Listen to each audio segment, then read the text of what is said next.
hello bro नोंथांमोनखौ दिनैनो मोनसे नैबे फुंबिलिनि 2टा सुद्द नोंथांमोनखौ खनसे स्रायै बरायना लाग्रोबाय आरोना जों दा थांगासिनो नैबे मेन रडजों होलांसै बैसिम गेटसिम नोंथांमोना नायलांबाय थादो आं नोंथांमोननि सिगाङाव मा देखायो नै आसिफ्रा होख्लायबाय लोगोफ्रा आंना होख्लायग्राफ्रा टाइमा नै दाबो 2टा सुद्द फुंनिसोलै खिन्थु फुंनिसो नै गारिफ्रा लारि लारि होख्लायबोदों लागाव नै मोनसिगोन बैनो नुहुरांबाय गेटखौ दामायहैनांसिगोनलाय दसेबाव हख्लायनांगौनि खोथा दं हख्लायथारनांगौ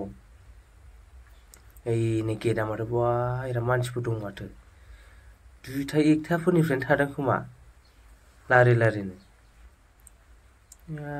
माथो दामायजोबनानै दङ नोगोद बुरजा दं लागाव जिरायनांसिगोन जोंबो नैबाव नायदो लारि लारि जिरायलाजोबनानै दङ बैनो गेटआ बेजों दसे उनाव हाबगोन आरोना लोगोसे आंखौबो नुफाबाय नोंथांमोना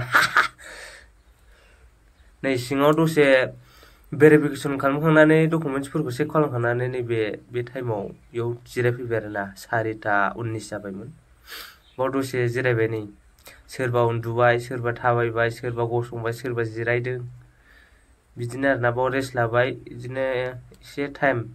सोरांजासिम फार्स्ट ग्रुप खारगोन आरोना फार्स्ट ग्रुप खारखांनायनि उनावसो जोंनिया सेकेन्ड ग्रुप जोंनि सेकेन्ड ग्रुपआ खारगोन दसेबाव नै रेस्ट लाबाय आंबो र' उन्दुनोसै दसे 6टा 7टासोआवसो खारनो मोनगोनदां नैबे जाहैबाय खारखांनानै 5 किल'मिटार खारखांनानै दसे जिरायबाय ओमफ्राय बेयाव फर्म फिलआप होगोन आरोना बे फर्म फिलआपखौ फिलआप खालामनानै हाइट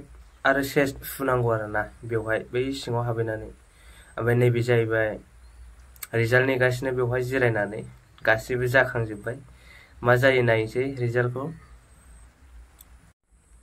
आंनिखौबो नोंथांमोननि दा लास्टआव खिथागोन नोंथांमोना नायबाय थाबानो जाबाय बिथांमोना हाजोबखादों खारनो लागाव सिखायो नैबे सासे हायासै